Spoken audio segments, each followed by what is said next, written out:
barakatuh Serigne Moustapha di xalifa Cheikh Mawlana Bara di jëwriñ ñun ay dong lañ rek loo wax rek la ñuy wax waaye xalifa gi yàllaa ko def ñëpp bëgg ci loolu nag Mbàkke di ñaan yàlla mu yàgg. ñëw nañ fi tey jii ci ndigalul président de la république ngir seet si màggal ak liggéey bi fu mu toll. fan yii yëpp ñu ngi gis yëf yi ni nga xam ne noonu lay doxee sëñ Cheikh Thioro ànd ko ak gouverneur ak préfet ak sous-préfet tey mën naa ñëw seet si la nemmeeku ndax bis bi day bis boo xamante ni bii da ko yitteel ñor ko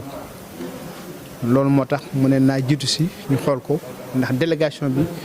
bu si àndee suba ci timis ci li ñëwaat ngir siyaare si la indil li nga xamante ne bii mooy. kaddu yi nga xam ne moom la président indi waaye lii dañoo jiitu si woon rek ngir dayo bis bi ak màggaayu bis bi ak yitte ji nga xamante ne bi am na ko ci kër gi ak li nga xam ne seq na ko ak yow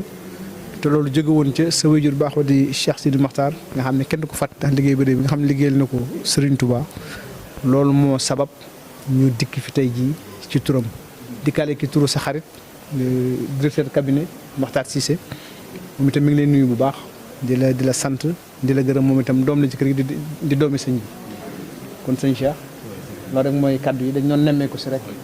waaye bi njëkkee ti moom wax nañu fi ñu toll fépp wax njàmbaar goo xamante ne bi administration bi njàmbaar nañ ko ci ñëpp waaye lépp luñ ko def rek ci digalu kilifa yooyu lañ ko defee kon ñoom itam ñi ngi leen di sant di leen gërëm kon daal sëñ ñi ngi lay sant di la gërëm loolu rek mu nekkoon tànk yi